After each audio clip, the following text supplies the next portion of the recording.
Welcome to the deep dive.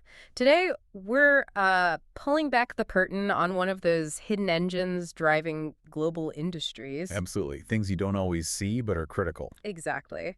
And today, we're plunging into the fascinating world of the global oilfield chemical market.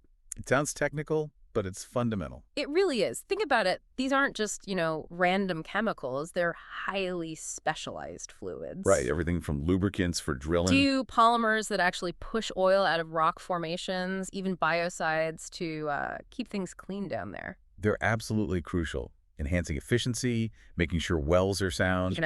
Even helping minimize environmental risks, which is increasingly important. Definitely. So our mission for this deep dive is really to extract the key insights for you, some surprising facts maybe, and help you understand how this market works, its value now, and where it's headed. It's a big picture. It is. Yay. Okay, let's unpack this and jump right into the core numbers. What are we looking at globally? Okay, so the scale is it's quite remarkable. Back in 2021, the global market was valued at, get this, $26.69 billion. Wow, okay. Already huge. Already huge. And projections show it climbing to around $38.95 billion by 2033. So steady growth then. Pretty steady, yeah. That works out to a compound annual growth rate, or CAGR, of 3.2%. Which, for a market that size, 3.2% year on year is, it's consistent, isn't it? Incredibly consistent. It signals immense stability, almost like a bedrock constant in the energy sector. And this growth isn't just happening in a vacuum, right? What's fueling it? No, definitely not. It's directly fueled by, a few key things. Expanding drilling activities globally. Makes sense. More drilling, more chemicals. Exactly. Rising global energy demand that's a perennial driver. And a really significant push for what's called enhanced oil recovery, or EOR. EOR, getting more out of existing fields. Precisely. Injecting specialized chemicals, sometimes steam, to coax out that stubborn oil from wells that are starting to mature. It's becoming vital. So these drivers are pretty fundamental to, how the world works. They really are. What's fascinating here is just how indispensable this market becomes when you consider those underlying energy needs. It's easy to focus on the raw numbers, but when we look at that kind of consistent growth, does it mean the traditional powerhouses are just cementing their lead? Or are we seeing shifts? That's a great question. Let's talk about those established giants first. North America. Here's where it gets really interesting. Let's talk about the traditional powerhouses. How is North America looking? Still very much a dominant force. It's projected to bring in over $11.37 billion in revenue by 2033. Okay, still leading the pack. Definitely. And within that, the United States is the giant, accounting for nearly $8.75 billion of that. And why the U.S. specifically? Shale. Exactly. If we connect this to the bigger picture, it's all about its vast shale reserves and those advanced hydraulic fracturing operations. Right. Fracking relies heavily on specific chemical cocktails. Fundamentally, to crack the rock, prop it open, it drives a huge amount of chemical demand and innovation. The U.S. is really an R&D engine here. Got it. And it's not just the U.S. and North America. No, Canada's significant too. Poised to hit about $2.04 billion. That's driven by more E&P investments. And Mexico's also gaining some traction. So North America sounds like a story of kind of chemical ingenuity unlocking tough resources. How does Europe compare? Similar drivers? Europe's a bit different. Still a major player, projected at $9.49 billion by 2033. Okay. Who are the key players there? The UK leads, looking at about $2.34 billion. Germany and France are also significant contributors. Yeah. But what's quite insightful in Europe is a niche trend. Luxembourg actually shows the highest EGR, around 4%. Luxembourg? That's unexpected. It is. Now, it's from a smaller base, obviously. Yeah. But it likely points to growing demand for highly specialized, maybe environmentally focused or high-tech chemical applications. Interesting. So even in mature markets, there's this drive for efficiency, maybe sustainability, opening up new chemical avenues. Exactly. Things like advanced EOR, maybe specialized cleanup solutions, maximizing existing assets while navigating that energy transition. Okay, so that paints a clear picture of the established players. North America focused on unconventional, Europe on optimization, maybe. Broadly speaking, yeah. But you mentioned a possible shift. Okay, let's unpack this. The global landscape is truly shifting. What about the rising contenders? Asia-Pacific. Absolutely shifting. Asia-Pacific is set to become a massive player. Forecasted revenue by 2033, $12.12 billion. $12 billion. So overtaking North America soon. Potentially overtaking North America in total market size, yes. It's becoming hugely significant. Who's driving that in APAC? Yeah. China, India? Both are huge drivers. Mm-hmm. China alone is projected over $4.14 billion. India is set to cross $1.62 billion. Mm. And its growth rate, its CAGR, is a healthy 3.8%. Wow. And it's not just those two. You've got rising energy demand and more exploration happening across Southeast Asia, Indonesia, Malaysia, Vietnam. Right. This raises an important question, though. How do the specific needs within these regions shape the chemical market differently? What do you mean? Well, in Asia-Pacific, you have enormous population growth and industrial expansion driving that energy demand. This fuels exploration, often in more conventional fields perhaps, compared to North American shale. Ah, okay. So maybe requiring a different suite of chemical solutions. Potentially, yes. Mm. Different geological challenges, different production methods.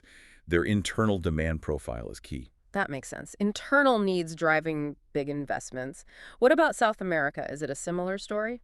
South America's growth is steady, climbing towards $1.76 billion by 2033. Okay. Any standout countries there? Brazil, absolutely the standout, expected to cross $785 million. And what's Brazil's story? Offshore. Offshore, exactly. Yeah. Huge offshore reserves and really ambitious deepwater exploration projects. Deepwater must be chemically intensive. Incredibly so. If we connect this to the bigger picture, you're dealing with extreme pressures, low temperatures way down deep. Sounds challenging. It requires highly specialized drilling fluids, corrosion inhibitors to protect equipment, flow assurance chemicals to stop pipes getting blocked miles underwater. Right. Preventing blockages must be critical. Absolutely critical. So Brazil's growth really highlights how advanced chemical solutions are vital for overcoming these major technical hurdles. Okay, so we've got the established players, the big rising contenders in Asia and South America, but now you mentioned a real breakout story. Yeah, this is where it gets really interesting. Uh-huh. These next regions are truly leaping forward. Let's hear it. Middle East and Africa. Let's start with the Middle East.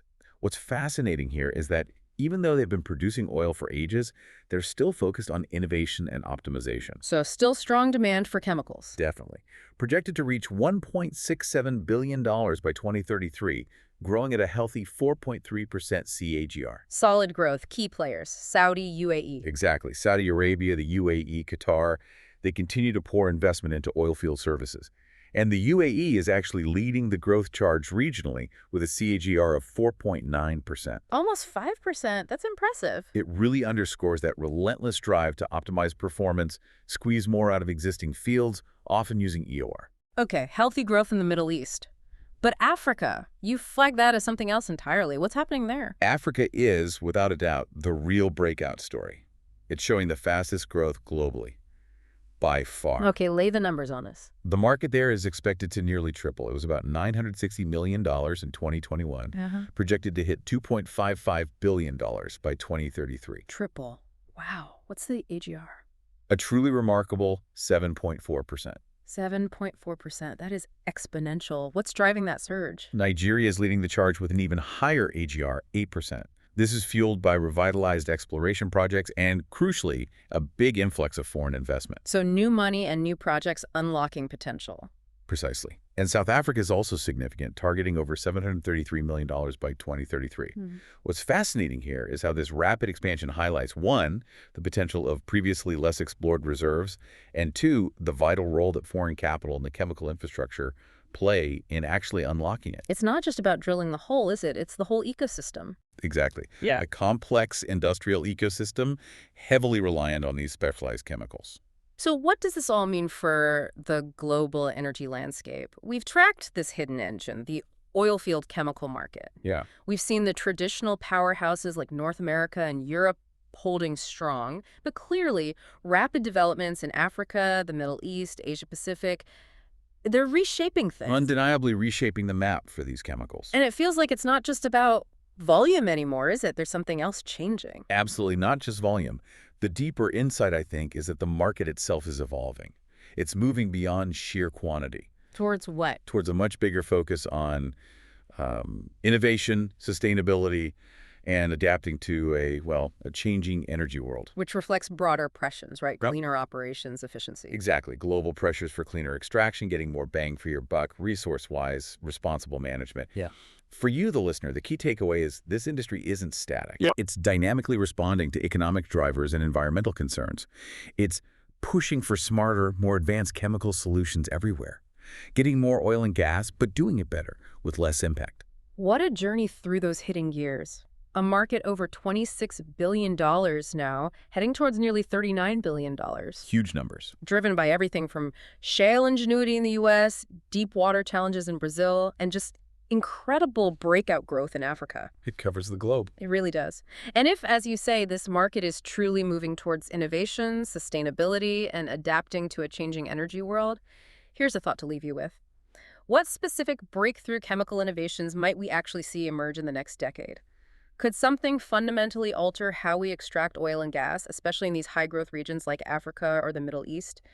What new frontiers will these hidden chemicals unlock next? We'll leave that thought with you.